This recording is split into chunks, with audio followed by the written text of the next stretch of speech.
Hi guys, welcome to episode 3 of our Warhammer Mortal Realms review series. I'm Wargamer Dad and this is my Wargamer daughter.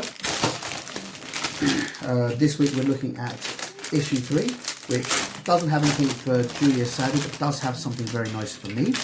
Let me just get the stuff out of the packets. Yeah, I get what the paint is technically what's in it for me as well. Yeah. Well, that's why we saved the guys from last week so we can paint them together. So in this issue you're getting Retributor Armour Base. That's a base coat, so it's quite thick, but it dilutes down a little further than some of the other paints. It's also worth $3.70, and we're getting some Castigators, which are the guys with the awesome bolt crossbow things going on. It kind of should be noted that it doesn't so much look like a crossbow because it's kind of the wrong way, but that is effectively what it is. But when you've got this kind of little club thing at the top here, that's actually like a glass case full of magical energy so that it can hurt magical creatures or undead creatures or creatures that would otherwise be resistant to standard weapons. So it's kind of more like a grenade launcher. There is some fantastic detail on the models here, and you've got these awesome bases yet again. 3 of them, plus you get a Griffhound, which is a little like Griffin dog hybrid. I mean, what do you think, Julia? I still think that the crossbow is going to make me laugh a little bit, because that's holding a crossbow like this with it this way up. It doesn't work. It's flat, not. Yeah. Fortunately with these ones, the bows actually go inside, so I imagine the string is going to be holding onto a bolt or something, and that's going to shoot it forward. So that bit does work, but it does look a bit, yeah, when you first look at it, you're looking at it going, oh, it's a crossbow. No, hang about. It's still cool, it's still nifty, it is still massively oversized, as is everything else about the Stormcast, but it is pretty awesome looking as well. As I say, they're not so much crossbows as magic grenade launchers, which kind of explains the weird design. They've got to get something a lot heavier, a lot further. So let's go into into page 1, as always signed by Ian. The first page is straight into describing what storm hosts are. It says here, Stormcast Eternals are organised into fighting forces known as Storm Host. These Storm Host armies so disciplined and well organised, they can take on and defeat enemy forces that greatly outnumber them. So that's pretty cool. Do you want to read that little blurb there, Julia? Tiny writer. The hammers of Sigma were the first storm hosts to be cast down from the heavens into the mortal realms. They fought many battles against the forces of chaos. My words are coming out amazing today. That's okay. The hammers of Sigma, I think, were basically the first Stormcast Eternals. So they're the blue and gold ones. They're the ones that we see on all the artwork, because that was the first force to come down. Here we've got some examples of heroic hosts. We've got the hammers of Sigma again with blue and gold. We've got the Stormblood Guard with silver and red. The Sons of Gladius with this really nice green colour, and the Maelstrom of Light, which are kind of a bright silver, as well as the Sons of Malice. The Sons of Malice have tempers as black as their jet-hued Sigmarite armour. So there's a lot of cool stuff you can do. Some of it may give you more stuff to paint, some of it may give you less stuff to paint, but it's all pretty cool. They've got different symbols on there, but with most of the Stormcast, it doesn't really make that much of a difference, because it's the Hammer of Sigma signal you've got there, and the Hammer of Sigma is fairly universal. Next, we've got the Hammers of Sigma here. First to be forged, never to fail, apparently is their thing. You've got some chambers of renown and some cool stuff there. And some of the stories about them. Little blurb here says, the Hammers of Sigma were the first of the storm hosts to be hurled into the mortal realms. the Hammers of Sigmar bleed and die every day in the name of Sigmar. But then they come back. So more like, they bleed and give up their weekends every day in the name of Sigmar. They've got several different sort of colour schemes. Your Liberator, what colour schemes? They've got several different sort of examples of the colour scheme rather there. Your Prosecutors, your Judicators, and your Judicator with a massive crossbow thing, so that's cool. This crossbow that the Judicator has goes sideways, which is probably why this one goes up and down, just to help you differentiate them on the battlefield. And you've got your Decimators and your Retributors and your Protectors all put there. Now, do you want to read a bit about their unbreakable shield? The Hammers of Sigmar are known for the strength... Oh my god, my hair is in my eye. For the strength and resilience of their glittering golden shield wall. Liberators hold the front line standing shoulder to shoulder. Their shields form a mobile fortress of Sigmarite armour, interlocking to deflect ranged attacks and keep advancing infantry at bay. Even as they turn aside a charge, their hammers fall upon attackers, slashing through armour and breaking bones. Okay, words.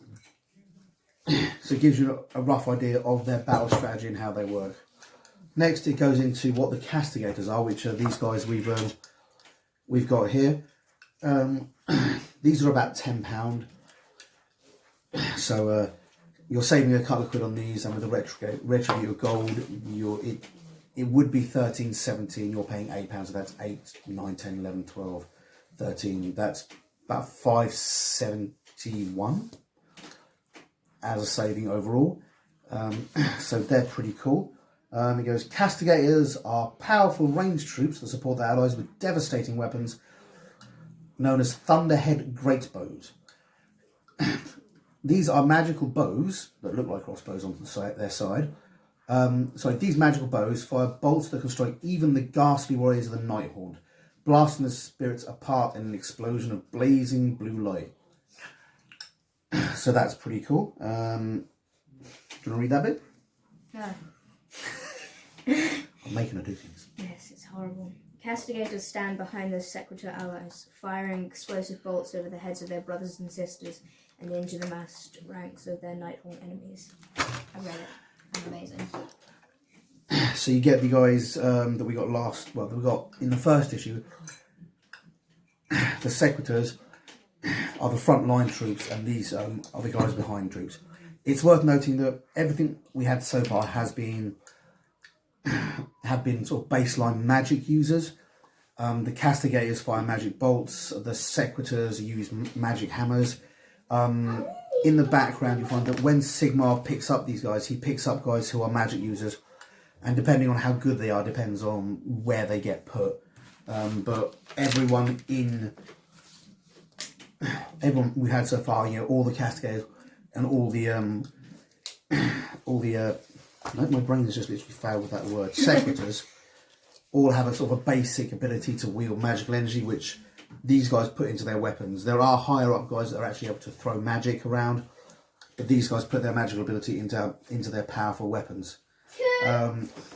We've got some fantastic looking artwork there. Artwork sort of painted models there.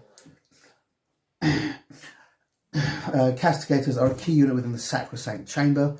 The Sacrosanct Chamber is one of the later chambers to come out. It's to a certain extent the anti-Nighthaunt chamber, and it is to a certain extent the anti-magic chamber.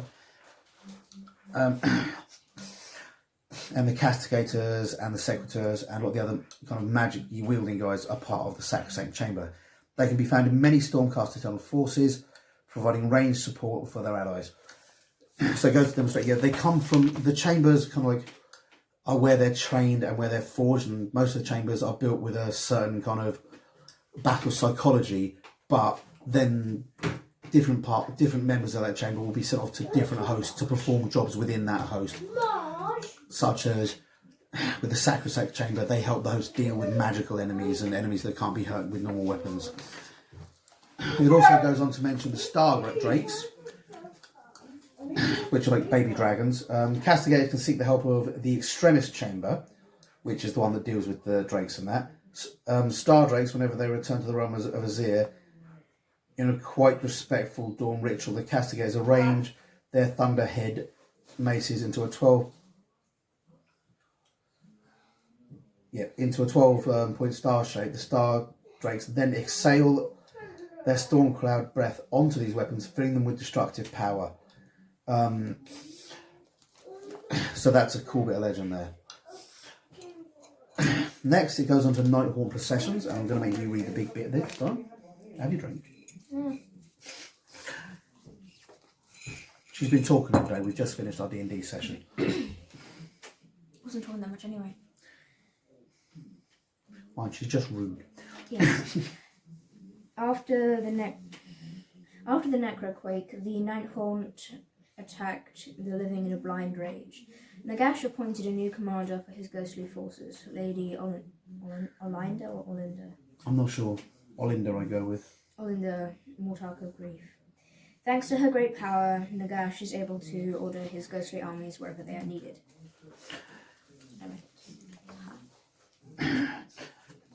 You see Olinda there. She looks like almost a massive banshee. And she's the Mortark of Grief, and she basically controls all the ghostly armies, the ghostly wing of Nagash's armies. So she's pretty badass and pretty scary. We've got a bit more of a story there about the procession, and then it goes on here with the ghostly procession to point out some of the characters and some of the creatures that you get. You've got Lady Olinda, Mortark of Grief. Lady Olinda is the leader of the Night Haunt. As a Mortark, she is one of Nagash's most valued lieutenants. It's trusted to lead the Night Haunt into battle against his many enemies. Then you've got her husband, Kurdos Valentine, the Craving King. Do you want to read about him? Kurdos. That looks like it's Valentine. Yeah, it may well be Kurdos Valentine. Kurdos Valentine serves as Lady Olinda's advisor. He was once a general with a gift for tactics. In death, he has been cursed never to lead, his voice reduced to a whisper. Almost feel sorry for him. He was a badass that crossed Nagash, and Nagash really likes punishing people. But also, they've kind of been forced to be married, kind of thing as well. It's a weird thing. Next, it goes on to describe the Shroud Guard, the Death Riders, the Chain Guard, the Death Stalkers. The Death Riders include the Hex Race, the Dreadblade Harrows, and the Black Coach. The Chain Guard includes the Chain Rasp Horde and the Guardian of Souls. The Death Stalkers include the Glaive Wraith Stalkers, which I believe... Did we get those last week, or are we getting those next week? I think we're getting those next week. Next week, they're the ones that look like the... They're the ones that look like the Death Rats. They're actually horse skulls, but... They're next week, then. Sure. They kind of look like the Death of Rats kind of thing. The Grimghast Reapers and the Cairn Race. You've got the Condemned, which include the Chain Gasps, the Chain Rasp Hordes, and the Spirit Torments. So some of these are going to multiple places. The Execution Hordes, which include the Spirit Host and Lord's Executioner, and the Shrieker Hosts, which include the Death Scythe, Harridans, the Tomb Banshees, and the Mirmorn Banshees. But each of these kind of units has a specific task. Do you want to read what the Death Stalkers do? For example, the Death Stalkers. Death Stalkers are tasked with hunting down and destroying certain enemies. Okay. And then you've got the Condemned. Condemned are urged into the thick of battle by a cruel spirit torment. So there's all kind of different things.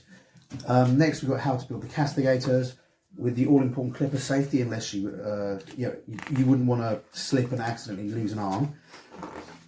Then we go on to some of the building and alternatives for Castigators and Grifthounds. Next, it covers the how to paint. Obviously, it shows you the original ones. It gave you a gold, and these guys next to it are grey. So it advises you to paint them gold, which is a cool thing to do. So you paint them, you paint the Griffhound, then you paint the Castigators grey. It's a base coat, so it does state you should use multiple coats for it. You can see the first coat there is kind of dull, and it gets brighter with each subsequent coat. That's true of most paints. but it's doubly true of metallics. With metallics, where they actually have little flakes of metal in them, you want to get, again, you want to get multiple colours of paint. But it's also advising you to paint the Secretors gold as well. The reason for that is that the gold in this isn't exactly the same as the gold plastic the Secretors are made of.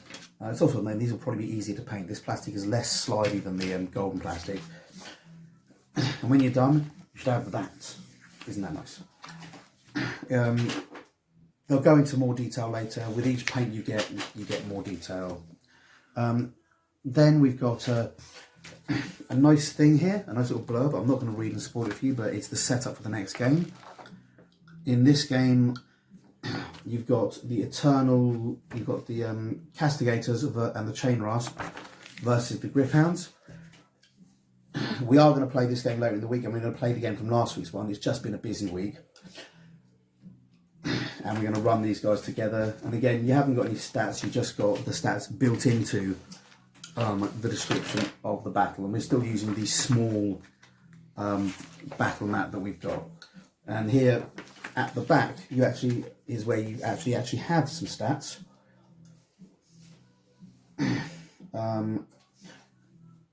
This includes the basic war scrolls here for the two previous models you've got. So the Secretors and the Mirmorn Banshees. And here you have the war scrolls for the models you're using in this battle. So these are the war scrolls that allow you to basically play with them in more open play battle, which I'm sure they'll cover later. So we can see that the Castigator has a Thunderhead Greatbow, which has 1 dice, 3 plus hit and 1 damage. The Griffhound has its Beaks and Claws, which gives it 2 dice, 3 plus hit and 1 damage. The Chain Rasps, as we're aware, have the Malignant Might weapon, which give it 2 dice, 4 plus hit and 1 damage. And we've got the Storm Smite Small, the Storm Smite Maul, the Shmish Shmish Shmoo, the Storm Smite Maul, try saying that 10 times quickly, which has 2 dice, 3 plus and 1 damage. And the Chill Dagger for the Mirmorn Banshees, which has 1 dice, 4 plus and 3 damage. And here you can see that they have 2 wounds, the Griffhound has 3 wounds, the Chain Rasps have 1 wound, the Secretors have 2 wounds, and the Mirmorn Banshees have 1 wound. So you can see the stats of that, and you can see how they compare, and you can also see why you're getting a lot more undead models than you are Sigmarite models, but the Sigmarite models are a lot bigger. And here, as always on the back, we've got the advertisement saying, go on, buy the Mortal Realms and subscribe, you know you want to. On the back, we've got what's coming in the next 2 issues. First, we've got the Glaive Wraith Stalkers there, coming with Nihilak Oxide and a large battle mat, which will give us more freedom. I don't know whether that will lock into the battle mat we've got, or whether that's going to be a battle map of its own, but we'll see. And then in issue 5, we've got Xandria Azure Bolt arrives, and you learn about the Knights in Cantor, which are the next unit. Issue 4 will also be covering Exploring the Mortal Realms and painting with Nihilak Oxide, which is a technical colour. It's designed to give you oxidised colour, similar to that which you get on copper when it goes off. And then in issue 5, we've got Learn about the Knights in Cantor and play a game with your new hero. So that would be cool. Are we looking forward to that? Yeah. Yeah. What do you think about this issue? It's interesting. Teenagers? Yeah. Energy. I hope you guys enjoyed that, and we'll see you guys next week.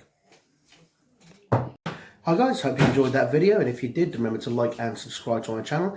I'm also on Facebook and Twitter. I'm not sure why, but I am. So if you like it, see me there, and please tell your friends. Thanks very much. Bye.